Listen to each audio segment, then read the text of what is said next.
네, 여러분 안녕하십니까. 계속해서 뉴스투데이 제주입니다. 오늘은 2022학년도 대학 수학능력시험일입니다.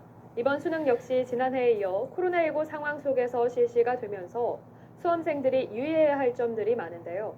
시험장 앞에 나가 있는 저희 취재기자 연결해 보겠습니다. 박혜진 기자, 수험생들이 지금 입시를 하고 있나요? 네, 수험생들은 오전 6시 반부터 시험장 안으로 들어갈 수 있었습니다. 앞으로 약 1시간 뒤인 오전 8시 40분부터는 1교시 시험이 시작되는데요. 입시 마감 시간인 오전 8시 10분이 다가오면서 시험장 안으로 들어가는 학생들이 점점 많아지고 있습니다. 어제 예비 소집에서는 코로나19 방역 관계로 시험장 건물 안까지 수험생들이 들어갈 수는 없었는데요. 그 때문인지 수험생들은 비교적 여유 있게 시험장에 도착해 자신이 시험 볼 교실과 자리를 확인하려는 모습입니다. 올해는 코로나19 방역을 위해 시험장 주변에서 수험생 응원이나 격려 행사가 모두 금지돼 시험장 앞은 조용한 모습이고요. 수험생 부모들도 자녀들이 입시라는 모습을 지켜본 뒤 돌아가고 있습니다. 오늘 제주에서는 지난해보다 400여 명이 늘어난 수험생 6,900여 명이 시험을 치릅니다. 일반 시험장 16곳과 자가격리자를 위한 별도 시험장 2곳, 확진자를 위한 병원 시험장 2곳 등 고사장 20곳이 설치됐고요. 수험생들은 코로나19 의심 증상이 있을 경우 어젯밤 10시까지 진단검사를 받을 수 있도록 했는데 제주에서는 코로나19 확진 판정을 받은 수험생은 없지만 서귀포구 수험생 1명이 확진자의 밀접촉자로 서귀포 학생문화원에서 시험을 봅니다. 수험생들은 반드시 마스크를 착용하고 발열 체크를 거친 뒤 시험실에 들어갈 수 있습니다. 체온이 37.5도를 넘으면 재측정하고 의심 증상이 있는 수험생은 일반 시험장 안에 마련된 별도 시험실에서 시험을 보게 됩니다. 시험장 안에는 휴대전화와 스마트 기기 등 전자기기를 가지고 들어갈 수 없고요. 지난해와 달리 좌석 칸막이는 2교시 후 점심시간에만 설치됩니다. 만약 시험장 입실 시간이 늦어질 것 같으면 주변 경찰관에게 도움을 청하고 수험표를 분실한 경우에도 당황하지 말고 시험장 관리본부에서 임시 수험표를 발급받아 응시하면 됩니다. 지금까지 제주 제1고 시험장에서 MBC 뉴스 박혜진입니다. 드림타워 카지노에 대한 도민 의견을 묻는 여론조사가 조작됐다는 제주 MBC의 단독 보도가 사실이었다는 경찰의 수사 결과를 최근 전해드렸습니다. 이번에는 제주도가 도민 의견 조사 지침이 제정되기도 전에 사업자 쪽에 미리 알려줬다는 MBC 보도 또한 사실이었고, 제주도가 해명 과정에서 거짓말을 했다는 감사 결과까지 나왔습니다. 이렇게 드림타워 카지노를 둘러싼 의혹이 눈덩이처럼 커지고 있습니다. 조인호 기자입니다. 드림타워 카지노 영향 평가를 앞두고 도민 의견 조사가 시작된 것은 지난해 3월 21일. 그런데 카지노 영향 평가 세부 내용을 규정한 지침은 사흘 뒤인 3월 24일에 제정됐습니다. 지침이 채 만들어지기도 전에 조사가 시작된 겁니다. 제주 MBC의 이 같은 보도에 대해 당시 제주도는 조례와 시행 규칙의 평가 방법이 규정돼 있어 이를 근거로 조사했다며 사실이 아니라고 해명했습니다. 제주도와 사업자가 서로 협의해 조사 지침에 사업자의 입장을 반영했다는 짬짬이 의혹을 부인한 것입니다. 하지만 제주도 감사위원회는 이 같은 해명이 거짓이었다는 감사 결과를 내놓았습니다. 제주도가 당시 사업자 측에 확정되지도 않은 지침을 참고하라며 안내했고, 정작 지침을 제정한 뒤에는 비공개 문서라며 카지노 사업자들에게도 통보하지 않았다는 것입니다. 카지노 영향평가 기준에서 주변 지역 기여 방안은 200점에서 300점으로 높이고 도민 의견 수렴은 300점에서 200점으로 낮추면서 심의 절차도 거치지 않은 것으로 드러났습니다. 감사위원회는 카지노 영향평가 업무 처리가 부적정했다며 제주도에 주의를 요구했고 관련자 3명을 훈계하라고 요구했습니다. 제주 MBC 보도 직후 감사를 청구했던 시민단체는 드림타워 카지노 허가를 취소하라고 요구했습니다. 이게 감사위원회나 경찰 수사 결과를 봤을 때 이게 절차적으로 중대한 그런 하자가 있다 그렇게 보고, 그러면 이 카지노 허가를 무효로 해야 될 거 아니냐. 참여환경연대는 제주도가 즉각 사과하고 합당한 조치를 내리지 않으면 직무유기에 대해 고발하고 잘못된 행정 절차의 무효 소송에 나서겠다고 밝혔습니다. MBC 뉴스 조일호입니다. 제주도가 내국인 관광객 전용 카지노 도입 검토 논란과 관련해 반대 입장이 확고하다며 해명했습니다. 제주도는 카지노 종합계획 용역 보고서에 포함된 내국인 카지노는 용역진이 제시한 방안 중의 일부라며 현행법상 도의 권한 사항이 아니고 문화체육관광부 장관이 허용할 수 있다고 밝혔습니다. 제주주민자치연대는 성명을 내고 코로나19 사태를 명분으로 카지노 업계의 수건을 해결해 주려는 의도가 아닌지 우려스럽다며 도입 검토를 중단하라고 요구했습니다. 제주도의회 도정질문에서는 제주 신화월드에 문을 연 신세계 프리미엄 전문점과 관련해 상권 영향평가가 부실한데도 서귀포시가 속전속결로 처리해줬다는 지적이 나왔습니다. 또 오등봉공원 민간 특례 사업비가 부풀려졌다는 의혹이 있는데도 검증이 미흡하다는 비판이 제기됐습니다. 송원일 기자가 보도합니다. 제주도의회 도정 질문에서 더불어민주당 문종태 도의원은 제주 신화월드에 문을 연 신세계 프리미엄 전문점의 허가 절차에 중대한 문제가 있었다고 지적했습니다. 감사위원회 감사 결과 사업자가 매장 면적을 축소해 신고했고 지역 상권에 대한 영향평가서가 너무 허술해 새로 작성할 것을 주문했다는 것입니다. 문종태 도의원은 이 같은 중대한 하자에도 서귀포시가 39일 만에 속전속결로 허가했다며 대기업 봐주기라고 비판했습니다. 대기업 봐줬다고밖에 판단이 안 되는 거예요. 의회에서도 상위연합에서 그렇게 생각하고 있는 거예요. 어떻게 이렇게 보통 다른 지자체에서 한 1년이 걸리는 사람들이 이렇게 한 달 만에 이렇게 속전속결로 해줄 수 있나? 또 사업자가 해외 명품과 고가 브랜드 위주로 운영하겠다고 약속해놓고 실제로는 중저가 브랜드가 40%에 이른다며 지역상권 피해 실태를 조사하라고 촉구했습니다. 구만섭 도지사 권한대행은 중저가 제품 판매는 약속을 어기는 행위라며 시정하겠다고 밝혔습니다. 지역협력계획서 이행점검 TF팀이 있으니까 이 TF팀 운영을 통해서 조치할 수 있도록 하겠고요.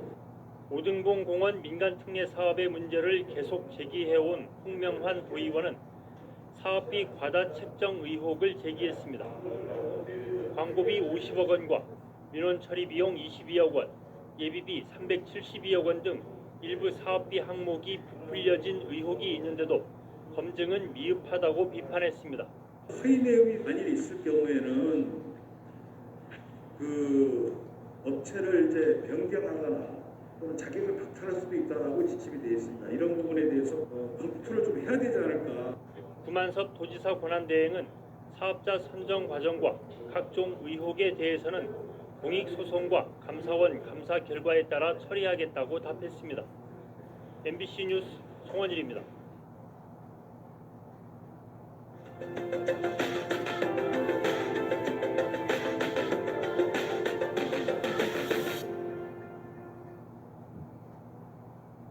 공무원 점심 휴무제 시행 여부를 놓고 전국적으로 논의가 활발하죠. 시민들뿐 아니라 단체장들 사이에서도 의견이 엇갈린다고 합니다. 도입하자는 의견이 많지만 뚜렷하게 반대하는 기초단체장들도 있습니다. 부산 MBC 조민희 기자입니다. 부산 9개 기초단체장들이 한자리에 모였습니다. 지금부터 부산광역시 구청장 군수협의회 시작하겠습니다. 이날 논의 주제 중 하나는 최근 전남 광주와 경남도 등 전국에서 논의가 확산되고 있는 공무원 점심 휴무제입니다. 이날 회의에 참석한 9개 구청장들은 일단 긍정적인 반응입니다. 청장님들은 의견이 일치돼서 그걸 시행을 하자는 쪽으로 의견을 모았습니다. 시기에 대한 거는 내년에 일단 하기는 하되 반대 입장을 뚜렷이 밝힌 단체장도 있습니다. 우리는 일시를 떠나서 12시부터 1시까지 민원 안 보는 거는 절대 반대다 이 말입니다. 시민들에 대한 행정 편의의 가장 기본을 무시하는 거 아닌가. 시민들 반응도 엇갈립니다. 민원들이 약간 양보를 해주시는 것도 괜찮을 것 같고 이렇게 휴가를 쓰고 나오지 않으면 민원을 전혀 볼 수가 없고 그건 조금 힘들지 않을까 싶어요. 현재 부산에서 공무원 점심휴무제 도입을 확정한 곳은 중구 한 곳. 부산 공무원 노조 부산본부는 내년 1월 점심시간 휴무제 전면 시행을 위해 개별 부군과 협의에 나서겠다는 입장입니다. MBC 뉴스 조민입니다.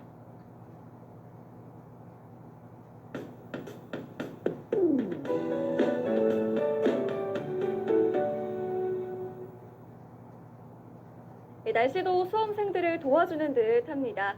수능일인 오늘 제주도는 비 소식 없이 맑고 예년보다 포근하겠습니다. 시험장으로 향하는 현재 아침 기온 11도 안팎으로 쌀쌀한데요. 기온이 점차 오르면서 점심시간 이후 낮 시간대에는 18도까지 올라 온화하겠습니다. 시험이 끝난 뒤 귀갓길에는 다시 쌀쌀해질 텐데요. 일교차가 크게 벌어지는 만큼 입고 벗기 쉬운 겉옷 챙겨 입으시기 바랍니다. 현재 하늘에 구름이 가득 껴있는데요. 남해상에 위치한 고기압의 영향으로 점차 맑아지겠습니다. 아침 현재 기온은 어제보다 2도가량 올랐습니다. 북부 11도, 남부 13도, 동부 지역 10도를 보이고 있고요. 오늘 한낮 기온은 북부와 동부 지역 18도까지 오르겠습니다. 남부 지역은 19도가 예상됩니다. 도서 지역도 맑겠고요. 포근한 늦가을 날씨가 이어지겠습니다. 바다의 물결은 제주도 전해상에서 오늘도 0.5에서 1m 안팎으로 잔잔하게 일겠습니다. 주말을 기점으로 날씨가 다시 급변하겠는데요. 일요일에 전국에 비가 내리기 시작해서 다음 주에는 기온이 큰 폭으로 떨어져 날이 부쩍 추워질 전망입니다. 날씨였습니다. 전국 택배노조 제주지부는 제주도의회에서 기자회견을 열고 CJ 대한통운 서귀포 모 대리점이 기사들에게 고율의 수수료를 강요하고 있다며 7차례에 걸친 노사 교섭에도 해결되지 않고 있다고 규탄했습니다. 이들은 해당 대리점 수수료가 전국 평균의 2배에 이르는 20%를 넘고 있다고 지적하고 법률에 따라 노동부에 조정을 신청해 쟁의에 나서겠다고 밝혔습니다. 순국 선열들의 희생을 기리기 위해 대한민국 임시정부가 1939년 법정 기념일로 제정한 제82회 순국 선열의 날 기념식이 제주시 조천읍 제주항일기념관 애국선열 추모탑 앞에서 열렸습니다. 제19회 애국선열 합동추모식을 겸해 열린 어제 기념식에서 광복 회원과 시민들은 순국선열의 헌화와 분향을 하고 추모 헌시를 낭독했습니다. 제주 4.3 희생자유족회 제주시지부는 더불어민주당 오영훈 의원이 발의한 4.3 특별법 개정안의 희생자 보상금 9천만 원은 산정 근거가 충분하지 못해 수용할 수 없다고 밝혔습니다. 이들은 대법원이 서사로름과 정뜨르비 행장 학살 희생자와 유족 등에 대해 배상 판결한 희생자 8천만 원과 배우자 4천만 원, 부모와 자녀 800만 원을 보상 기준으로 삼아야 한다고 주장했습니다. 제주도는 지방세와 지방행정제재 부과금을 1,000만 원 이상 상습 체납한 197명에 대한 명단을 제주도청 누리집에 공개했습니다. 이 가운데 개인 체납자는 지방소득세 23건, 4억 3천만 원을 내지 않은 박모 씨 등 109명이고 법인은 개발부담금 2억 원을 미납한 모 주식회사 등 88곳입니다. 대법원 일부는 지난 2013년 서귀포시 강정동 제주 해군기지 공사장 입구에서 콘크리트 타설 작업 차량 진입을 10분 동안 막은 혐의로 기소된 활동가 A씨에 대한 상고심에서 무죄를 선고한 원심을 파기하고 사건을 제주지방법원으로 돌려보냈습니다. 대법원은 A씨의 행위가 업체의 자유의사를 제압하기에 충분한 세력 행사에 해당한다고 밝혔는데 2014년 공사장 출입구에서 동료들과 차량 출입을 막은 혐의로 기소된 천주교 수사 B씨에 대해서도 비슷한 취지로 원심을 파기 환송했습니다. 제주지방법원 형사 1단독 신병직 부장판사는 집행유예 기간 중에 연인을 폭행하고 집에 침입해 소란을 피운 혐의로 재판에 넘겨진 60살 김모 씨에게 징역 10개월을 선고했습니다. 김 씨는 지난 9월 전 연인인 피해자 A 씨의 주거지에서 A 씨의 목을 조르고 폭행한 뒤 출동한 경찰관의 퇴거 조치에도 또다시 허락 없이 들어가 A 씨를 협박한 혐의로 기소됐습니다. 뉴스투데이 제주였습니다. 시청해주신 여러분 고맙습니다.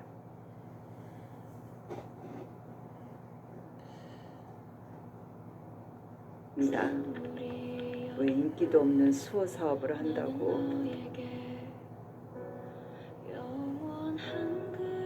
이렇게 힘든데 말도 안 했다니. 엄마. 표정만 봐도 압니다. 이번에도 안 됐구나.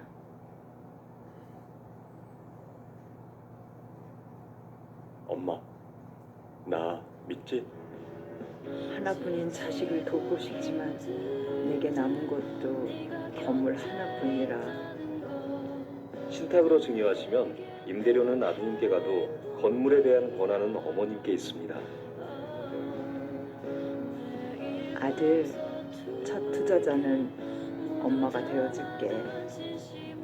당신의 부탁, 신탁이르다. 신영증권. 무한한 소소가 청정에너지로 지속가능한 미래로 현대소소전기차 넥소. 여러분 안녕하십니까. 코로나19 확진 판정을 받은 뒤에 병상을 배정받지 못한 사람이 수도권에만 1,000명이 넘는 걸로 저희 취재 결과 확인됐습니다. 방역당국 자문위원은 병상 배정 비상 상황이라고 표현했습니다. 확진자를 경증인지 위중증인지 분류하는 작업이 지체되고 있기 때문입니다. 오늘 첫 소식 조동찬 의학전문기자의 단독 보도입니다. 정부 자문위원은 오늘 0시 기준 병상을 배정받지 못한 확진자가 수도권에서만 1,027명이라고 밝혔습니다. 방역당국이 이번 대기자라고 발표한 423명은 만 하루를 넘겨서도 병상을 배정받지 못한 숫자입니다. 실제 병상을 배정받기 위해 기다리는 사람은 1,027명, 훨씬 많다는 뜻으로 당분간 하루 1,000명이 넘을 것으로 이 자문위원은 전망했습니다. 방역당국 관계자는 지자체에 병상 배정 비상 상황이라고 밝힌 것으로 확인됐습니다. 가장 큰 원인은 확진자를 경증, 중등증, 위중증으로 분류하는 과정이 지연되기 때문입니다. 환자 분류 업무를 전문의가 아닌 일반 공중보건 의사가 그것도 2주 간격으로 번갈아 맡다 보니 전문성이 떨어지는 겁니다. 최근엔 위중증 환자가 빠르게 늘면서 분류 작업에 더 많은 시간이 걸립니다. 폐외의 그런 장기 기능을 대체해 줄 수 있는 저런 이제 신대체 요법 같은 것을 적용하는 환자분들의 군도 훨씬 많이 늘었습니다. 문제는 위중증 환자는 병상 배정이 늦어지면 위험하다는 겁니다. 인공호흡기나 24시간 투석 기계를 준비하고 치료하는 게 늦어지기 때문입니다. 방역당국은 전문의 군의관 지원을 국방부에 요청하는 방안을 검토하고 있습니다. 병상이 배정돼도 119 구급차 등 이송 차량이 없어 입원이 늦어지는 경우도 있습니다. 그리고 앰뷸런스가 배정이 잘 안 돼서 저희가 오늘 받아도 밤에 입실하시거나 새벽에 입실하시거나. 병상 확충 못지않게 있는 병상을 최대한 효율적으로 사용할 수 있도록 해야 합니다. SBS 조동찬입니다. 병상 배정이 늦어지면 중증 환자들이 위험할 수 있다고 방금 전해드렸는데, 그런 의미에서 요양시설도 먼저 챙겨봐야 합니다. 요양시설이나 요양병원에서 확진된 사람들은 대부분 60대 이상이라 생활치료센터라든지 재택치료를 할 수 없고 다른 병원으로 옮겨야 하는데, 지금은 입원할 병상 찾기가 쉽지 않은 상황입니다. 이어서 김덕현 기자입니다. 경기도 부천의 한 요양병원입니다. 지난 10일 첫 확진자가 나오고 이틀 뒤부터 병동 전체를 격리했지만 감염된 사람은 67명까지 늘었습니다. 확진된 환자들은 60세 이상 고령층이라 감염 후 증세를 더욱 면밀하게 살피면서 신속히 다른 병원으로 이송해야 합니다. 하지만 이를 담당할 병원 내 의료 인력은 확진이나 격리로 절반이나 줄어든 상황입니다. 거기 그 안은 지금 아비규환이라고 저희 할머니 지금 90대에도 넘으시고 호흡기도 불안정하시고요. 거기서 그냥 돌아가시기 놔두실 건지. 이미 일부 환자들의 상태가 악화하고 있어서 병원 측은 서둘러 이송을 추진하고 있지만 거절당하기 일쑤입니다. 당장 급하신 분들 10분 정도가 되는데 저는 3일 전부터 계속 말씀을 드리고 있어서 상태가 안 좋아서 빨리 이송이 돼야 된다. 병상이 너무 없다. 이렇게만 말씀을 하시고 이송을 안 되고. 남은 희망은 수도권의 단 2곳뿐인 감염병 전담 요양병원입니다. 하지만 이곳 병상도 85% 가까이 찼습니다. 남은 병상들은 환자 퇴원 뒤 각종 소독 절차 등으로 당장 사용할 수 없습니다. 현재 집단 감염으로 병동 전체 격리 중인 전국 요양병원과 시설은 50곳을 넘었습니다.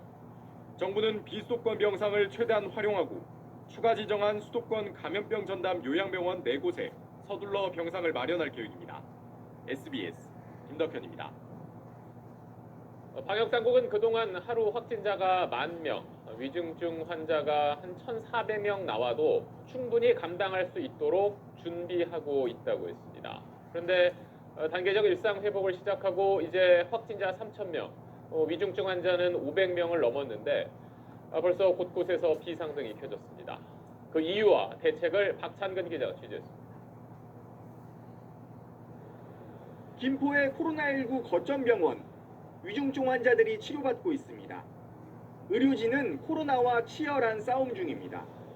불안해하고 그러다 보니까 더 산소 포화도가 떨어지는 경향도 있어요. 그래서 심리적으로도 많이 환자들한테 안정감을 주려고 노력을 하고 있고 7시간, 8시간씩 들어와서 근무하면서 화장실도 못 가고 식사도 못하고 이렇게 계속 근무를 하고 있어요. 이달 들어 이 병원 25개 위중증 병상은 계속 만실입니다. 면역력이 떨어진 고령 환자들의 추가 접종이 늦어진 게 주요 원인입니다.